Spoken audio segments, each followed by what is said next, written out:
뜻으로 읽는 성경, 오늘은 창세기 25장부터 같이 읽어보시겠습니다.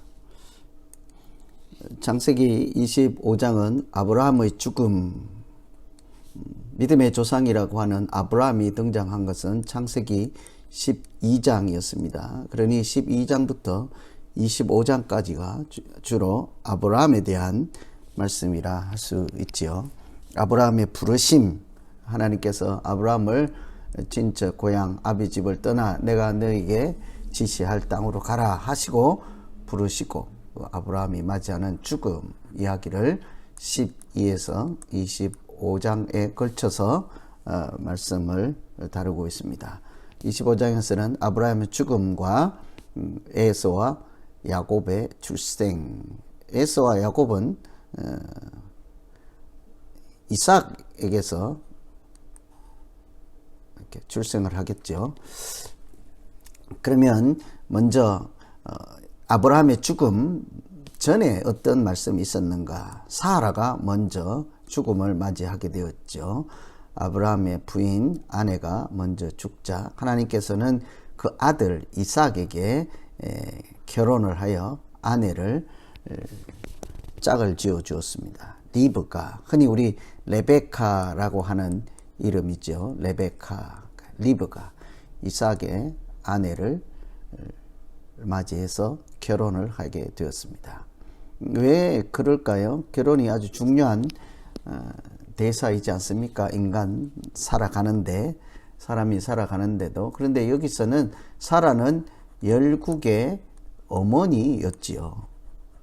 그런데 그 자리가 비었으니 하나님의 약속이 성취될 길이 없게 된 것입니다. 그래서 그 하나님의 언약, 뭇 별과 같이 될 것이라 했던 자손에 대한 언약이 이제 그 열국의 두 번째 어머니라고 할 수 있는 리브가를 통해서 그 자손이 번성하는 민족을 이루어가는 말씀이 계속 되겠죠. 그래서 사라를 이어 열국의 어머니로서의 역할이, 하나님의 말씀이 리브가와 이삭을 통해서 성취될 것이라 하는 하나님의 역사하시는 통로로서 아내를 맞이하게 된 것입니다. 그렇게 되었을 때 아들 이삭이 아내를 맞이하였을 때 얼마 있지 않아서 아브라함은 175세 죽음을 맞이하고 사라가 묻힌 아내를 장사 지냈던 막벨라 굴에 장사를 지내게 됐죠. 이때 우리가 한번 기억했던 것은 그 땅, 무덤이 있는 땅을 매입을 해서 소유권을 확보하여 앞으로 그 땅의 주인이 누가 될 것인가를 상징적으로 가지고 있었던 것을 살펴보았습니다. 이렇게 어머니가 돌아가시고 아버지 돌아가시고 아들 이삭이 아내를 맞이한 내용, 표면적으로 이런 내용들이 있습니다. 그때 하나님께서 하신 일이 무엇일까? 이런 말씀이 이제 핵심이겠죠. 하나님께서 이삭에게 복을 주셨다. 마치 하나님께서 사람을 지으시고 복을 주셨다. 하나님께서 아브라함을 부르시고 복을 주셨다. 하나님께서 이삭에게 하나님의 사람으로서 인정하시고 복을 주셨다. 하나님의 언약이 계속 이어져가는 통로이지 않겠습니까? 이 이삭이 아내 리브가 사이에서 에서와 야곱이 출생하죠. 이것이 이 복의 구체적인 내용인 것입니다. 하나님께서 이삭과 리브가에게 에서와 야곱 두 아들을 허락하여 주었습니다. 그런데 쌍둥이가 났지만 에서는 장자의 명분을 경홀히 여기고 야곱이 그 장자의 명분을 팥죽 한 그릇으로 팔라 해서 장자의 명분을 사게 되었죠. 야곱이 형 에서에게 장자의 명분을 오늘 내게 파세요. 그래서 그 에서는 그것을 경홀히 여긴 탓에 장자의 명분을 동생에게 팔아 넘겼다. 이런 이야기가 25장에 등장하였습니다. 아브라함이 죽고 다음 세대인 이삭이 등장하였고 하나님께서 그를 통해서 계속 하나님의 언약을 주시고 그 민족을 이루시고 지시할 땅에서 살아갈 수 있는 길을 열어가신다 하는 차원에서 25장을 읽으시면 되겠습니다. 26장은 이삭의 언약이죠. 아브라함, 사라가 죽고 다음 세대로 이삭이 등장하였다 하는 것이 앞의 내용이었습니다. 하나님께서 그에게 복을 주셔서 에서와 야곱이 탄생했다. 이 정도 내용이 25장이라면 26장은 이제 이삭이 한 가정을 이루었습니다. 하나님이 생각할 때 이런 이삭에게 가장 중요한 것이 무엇일까? 하나님의 약속을 받은 자로 살게 하는 것이요. 핵심은 이 언약이죠. 우리가 믿음의 조상이라고 할 때 아브라함, 이삭, 야곱이라고 합니다. 하나님을 아브라함의 하나님, 이삭의 하나님, 야곱의 하나님이라고 하는 것은 아브라함에게 언약을 해주시고 이삭에게 언약을 해주셨고 그 언약을 야곱에게 언약을 해주셔서 하나님께서 이 언약의 하나님, 이렇게 하나님의 말씀을 이루어 가시는 통로로서의 하나님 나라를 세우는 파트너로서의 쓰임받는 사람으로서 믿음의 사람들 아브라함, 이삭, 야곱을 생각해 볼 수가 있겠습니다. 그러니 이삭이 결혼을 하고서 하나님과 관계에서 가장 중요한 것은 그 언약을 새롭게 하는 것이죠. 그 언약을 확인하고 갱신하는 것이라 할 수 있겠습니다.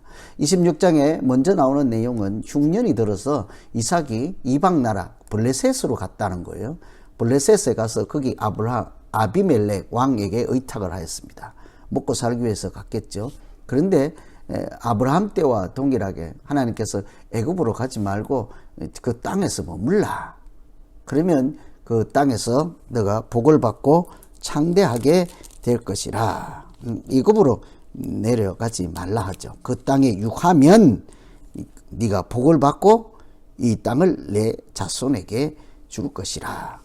그 땅에 머물면 약속한 땅에 하나님의 백성으로 살면 복을 받고 이 땅을 너희 자손에게 줄 것이며 천하 만민이 너로 하여금 복을 얻게 될 것이라. 어디서 많은 듣던 말씀이 있지 않습니까? 아브라함에게 너는 복의 근원이 될 것이라. 너의 자손이 뭇 별과 같이 될 것이라. 천하 만민이 너로 하여금 복을 누리게 될 것이라. 너는 복의 근원이다. 너는 복이다. 아브라함에게 했던 약속을 이삭에게 계승하고 갱신하는 그런 말씀이죠. 그렇다고 하면 하나님의 사람으로 살아가는데 가장 중요한 것이 무엇이겠습니까? 하나님께서 주신 약속에 붙잡고 사는 거죠. 약속을 따라 하나님의 약속이 그 사람을 통해서 이루어지는 것이 인생이라고 하겠죠. 하나님의 뜻이 이루어지는 것이 사람이 살아가는 내용이지 않겠습니까? 리브가를 그런데 이 블레셋에 가서 이삭이 리브가를 루이라고 하였습니다. 마치 아브라함이 똑같이 그랄에 가서 누이라고 했던 것과 같이 어쩌면 아버지와 아들이 똑같은 일을 하게 됐죠. 아비멜렉이 보호해주고 거기서 이삭이 풍요롭게 잘 살게 되었습니다. 열국의 어머니를 지켰던 내용과 흡사하게 생각하시면 되겠죠. 민족을 이루기 위해서 리브가를 지켜야 하지 않겠습니까? 열국의 어머니 역할을 할 수 있는 그런 민족의 어머니, 믿음의 백성들의 어머니로서 역할을 계속 할 수 있게 하는 것이죠. 그 땅에 그랄에서 있다가 브엘세바로 올라오게 됩니다. 애굽으로 내려가지 않고 이방 블레셋 땅에 있다가 다시 약속의 땅으로 올라왔다. 이렇게 해석하시면 되겠습니다. 그때 여호와께서 복을 주시고 자손을 번창케 할 것이라 하는 약속을 다시 약속을 갱신하시고 브엘세바에서 단을 쌓고 여호와의 이름을 부르고 장막을 쳤다 하는 내용으로 이해하시면 되겠습니다. 25장에 아브라함이 죽고 이삭이 등장하였습니다. 26장에 무엇이 가장 중요하겠습니까? 하나님의 백성으로 살아가는 그것이 언약이라는 거죠. 하나님께서 이삭을 통해서 아브라함에게 주셨던 그 약속을 계속 이루어가 하나님 나라를 세워가는 내용이니까 그런 거죠. 땅을 주겠다, 민족을 이루겠다, 이름이 창대하게 할 것이라, 너는 복의 근원이 되게 할 것이라. 이 같은 약속의 말씀을 이삭을 통해서 이루어 가시는 하나님 이야기라고 할 수 있겠습니다. 27장은 이삭이 야곱에게 축복하였다. 아브라함이 했던 언약을 이제 이삭이 언약의 계승자가 되었습니다. 그런데 그 이삭이 나이 많아 눈이 어두웠다, 육신이 쇠약했다 이겠지만 이미 영적으로도 둔해졌다 하는 것으로 짐작할 수 있습니다. 맞은 에스를 불러서 너에게 내가 축복을 할 것이라, 준비하라, 맛있는 것을 만들어 오라, 이렇게 약속의 절차, 축복의 절차를 하던 중에 어머니 리브가가 그 이야기를 듣고 야곱에게 아니다, 네가 가서 그 아버지의 축복을 받게 하라. 태어날 때부터 에스와 야곱은 태중에서 싸우던 사이이지 않습니까? 그런데 하나님께서 말씀하시기를 두 국민이 태중에 있구나 라고 하였습니다만, 큰 자가 어린 자를 섬기게 될 것이라. 이렇게 큰 자가 어린 자를 섬기게 될 것이라 하는 하나님의 말씀이 있었죠. 그 말씀대로 이루어지고자 하면 이삭이 내리는 축복을 에서가 아니라 야곱이 받아야 한다는 생각을 리브가는 한 것입니다. 그래서 영적으로 둔해진 아버지가 에서에게 축복을 계승하려 할 때 어머니인 야곱이 큰 자가 어린 자를 섬기려 했던 하나님의 말씀을 기억하고 야곱에게 대신 축복을 받게 하였죠. 그래서 그 어머니의 도움으로 이삭은 어린 자인 야곱을 축복하고 만민이 너를 섬기게 될 것이라 하는 아브라함에게 주셨던 그 약속, 그것을 야곱이 계승하게 하였습니다. 그러면서 에서에게는 너는 칼을 믿고 살겠고 아우를 섬기게 될 것이라. 어쩌면 참 인간적으로 생각하면 비극이라 할 수 있습니다. 아우가 형을 이겨버리고 형의 복을 가로챈 속임수이니까요. 그런데 이것은 처음부터 태중에서부터 하나님 말씀대로 하나님께서 두 국민이 태중에 있다, 복중에서 나누어지고 큰 자가 어린 자를 섬기게 될 것이라 했던 말씀대로 이루어지는 과정이라 할 수 있겠죠. 이때 이삭의 아내인 리브가가 야곱을 하란으로, 친정으로죠. 친정, 야곱으로 보면 외가가 되는 것이죠. 축복을 빼앗긴 에서가 야곱을 미워하고 위협을 느낀 그 야곱을 어머니가 외가로 도피시키는 것이죠. 외삼촌에게 가서 피해 있어라. 이 27장의 말씀은 아브라함과 이삭으로 계승된 하나님의 언약이 야곱으로 넘어가는 과정이라고 생각하면 되겠습니다. 어떻게 이렇게 넘어올까? 당연히 에서에게로 가야 마땅하지 않습니까? 마지에게로. 그러나 하나님의 말씀대로 약속이 계승되는 것을 볼 수가 있습니다. 그렇게 하나님의 약속이 어디로 가는지에 따라서 그 사람들의 역할이 달라지고 존재 목적이 달라지고 하나님 나라를 세우는 그 일에 쓰임받는 모양이 달라지는 것을 살펴볼 수가 있죠. 여러분, 우리도 하나님의 백성으로 살지 않습니까? 하나님의 자녀로 살지 않습니까? 하나님께서 주신 언약이 혹시 있으십니까? 잘 살펴봐야 되겠죠. 하나님 나라의 사람으로 사는데 가장 필요한 것이 무엇이겠습니까? 하나님의 말씀과 약속. 그 약속을 붙잡고 우리가 살아가는 것이며 하나님께서 우리를 통해서 오늘도 그 약속을 이루어가는 과정에 우리가 서 있는 것이라 할 수 있겠습니다. 28장은 야곱 언약입니다. 이삭이 아버지가 야곱에게 축복을 하였죠. 그런데 이제는 언약은 하나님과 사람이니까요. 하나님과 사람 사이의 약속이니까요. 이 28장에서는 하나님이 직접, 이 부분이 핵심이겠네요. 꿈에 하나님께서 나는 아브라함의 하나님, 이삭의 하나님이다. 이 땅과 자손을 너에게 줄 것이라.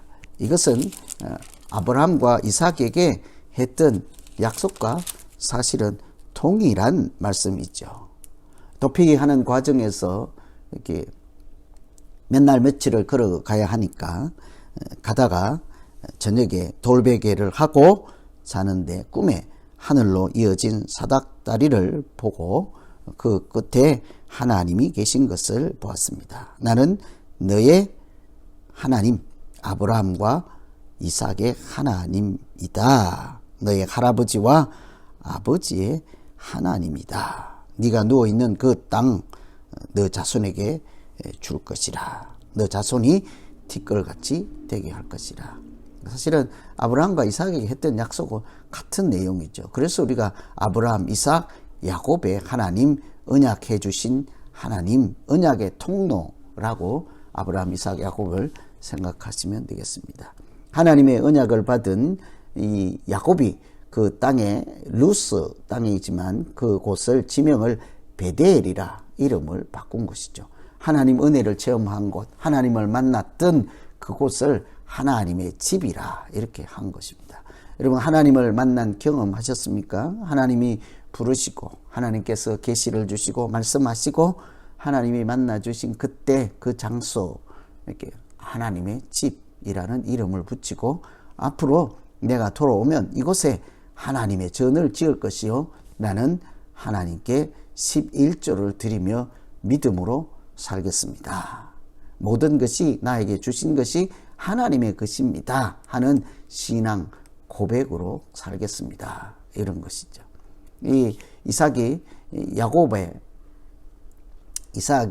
이렇게 야곱에게 라반의 딸 중에서 아내를 취하라. 도피하는 명분은 외가에 가서 거기서 아내를 구해 오겠습니다. 하지만 사실은 도피를 한 것이죠. 그래서 살고 있던 브엘세바를 떠나 하란으로 출발을 하여 그곳에서 아내를 만나게 되고 가던 중에 야곱 언약, 하나님께서 야곱에게 언약을 해 주시는 꿈을 꾸게 되는 것입니다. 이렇게 28장은 야곱에게 주신 하나님의 언약을 중심으로 읽어보시고 우리가 가져야 할 질문은 하나님께서 아브라함과 이삭과 야곱에게 언약을 계시한 것처럼 나에게 주신 약속도 있을까? 여러분 있으십니까? Yes 아니면 No 한번 생각해 보시죠. 하나님이 나에게 무슨 약속을 주셨고 어떤 약속을 계속 이루어가는 중일까? 하나님께서 우리로 하여금 무엇을 원하실까요? 각자 한번 숙제로 풀어보시기를 바랍니다. 29장은 야곱의 결혼이죠. 야곱이 하나님의 언약을 베델에서 길 도중에서 언약을 받았죠. 그리고 가서 이제 라반 삼촌에게 가서 삼촌의 딸 결혼을 하게 됩니다. 그 이야기가 29장에 있죠.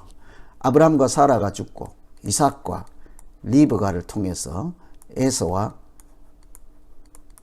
야곱이 탄생하게 되었습니다. 이 야곱을 통해서 이삭에 주었던 하나님의 언약이 계승되고 이제 그 리브가 대신에 열국의 어머니 역할을 할 짝 아내를 찾는 그런 만나는 장면이죠. 라반의 집에 도착했던 야곱은 브엘세바에서 중간에 하나님의 계시를 받은 꿈을 꾸었던 엘 베델이라고 했던 그 베델 거쳐서 하란 삼촌의 집에 도착하게 되었습니다. 그 집에 도착하였더니 라반에게는 레아와 라헬 두 딸이 있었죠. 이 라반은 어머니의 오빠니까 야곱으로서는 외삼촌인 것입니다. 이 외삼촌 집에 레아, 라헬 두 딸이 있었죠. 야곱은 내가 라헬을 좋아하여서 라반에게 라헬을 위해서 내가 7년 봉사할 테니 아내를 맞이하게 해달라 이렇게 요청을 하게 되었습니다. 그 야곱의 요청에 라반도 동의를 하죠. 이것은 우리가 하는 일이 아니라 하나님이 하시는 일이다 하고 승낙을 하였습니다. 아내를 달라 했는데 7년을 열심히 이렇게 봉사를 했는데 그 라반이 레아를 준 것이 아니라 맞이인 라헬을 준 것이 아니라 맞이인 언니인 레와와 결혼을 하게 하였습니다. 알고 보니 자기가 좋아했던 라헬이 아니라 레아인 것을 발견하고 삼촌에게 항의를 하죠. 그래서 7일 후에 7일을 더 봉사하면 라헬까지 아내로 주겠다. 웬고하니 동생이 먼저 언니보다 결혼하는 일은 이곳에는 없다. 그렇지만 레아와 먼저 결혼을 하게 내가 했으니 7일을 채우면 라헬도 줄 것이다. 그러나 7년 봉사는 또 다시 시작해야 하는 것이죠. 아내를 얻기 위해서 7년 이렇게 두 번 봉사를 외삼촌 집에서 하게 되는 것입니다. 먼저 두 아내를 얻던 야곱은 레아로부터 르우벤, 시몬, 레위, 유다 네 아들을 얻게 됐죠. 실제로 사랑했던 라헬은 아들이 없고 결혼을 한 첫 번째 부인이라고 하는 레아로부터 이렇게 먼저 자녀를 얻게 되었습니다. 단순히 자녀라기보다 하나님께서 그 아브라함과 이삭과 야곱을 통해서 계속 하시는 이야기가 자손이 번성하게 될 것이라 하는 말씀대로 이루어져 가는 과정인 것이죠. 하나님께서 사라와 리브가와 레아와 라헬을 통해서 민족을 이루어가는 것은 하나님 말씀을 성취해 가는 과정이요 하나님의 약속을 사람들 가운데에 지켜가 하나님 나라를 그 땅에 세우는 이야기라 할 수 있겠습니다. 이렇게 약속을 쭉 연결해서 그 사람들마다 그때 일어나는 일들이 하나님의 언약과 어떤 관계가 있으며 우리가 신실한 하나님의 자녀로 살기 위해서 하나님이 주신 약속을 붙잡고 기억하며 살아가야 하는 것을 마음에 한번 새기면 좋겠습니다. 오늘은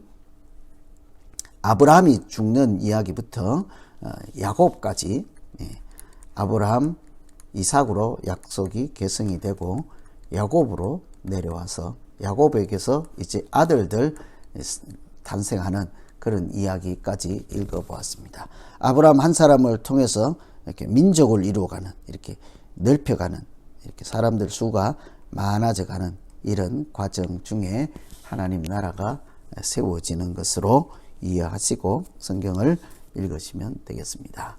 아주 피상적 아주 큰 틀에서만 몇 가지 말씀을 드렸으므로 각자 내용을 읽으시면서 혹시 궁금하시거나 같이 나눌 말씀 있으시면 개별적으로 연락을 주시고 또 교회에서나 같이 하나님 말씀을 뜻을 새기면서 이해하면서 읽고 그것이 우리 모두에게 하나님의 은혜의 통로가 되고 또 우리가 믿음 생활하는 뿌리가 되기를 소망합니다. 같이 한번 기도하고 다음 주에 또 그 이후 30장부터 계속 읽도록 하겠습니다. 하나님 아버지, 우리가 하나님의 말씀을 읽을 때 그냥 팩트 자체만 파악하는 것으로 만족하지 않고 이면에 이런 사건들을 통해서 하나님이 주시는 말씀과 하나님의 계획이 무엇인지를 좀 깨달아가며 하나님의 은혜로 말씀을 읽고 생명의 양식으로 말씀을 만날 수 있도록 인도하여 주시옵소서. 예수님 이름으로 기도하옵나이다. 아멘.